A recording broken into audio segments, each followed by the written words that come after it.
Class தான் practice பண்ணியிருக்காங்க. அதை வச்சு இப்போ ஒரு பெர்ஃபார்மன்ஸ் கொடுக்க போகிறோம் நம்ம அது பள்ளியின் குழந்தைகள். ஆரம்பிக்கலாமாப்பா?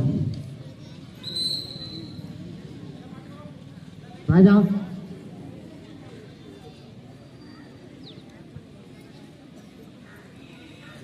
மொபைலில் அப்படி ஸ்டார்ட் டு எண்ட் வரைக்கும் ஒவ்வொரு இதாக எடுத்து இது பண்ணிக்கோங்க. இல்லை இதில் எடுத்து வீடியோ எடுத்துருங்க.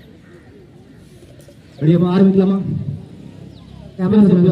செய்யாத கொஞ்சம் தள்ளிக்கங்க.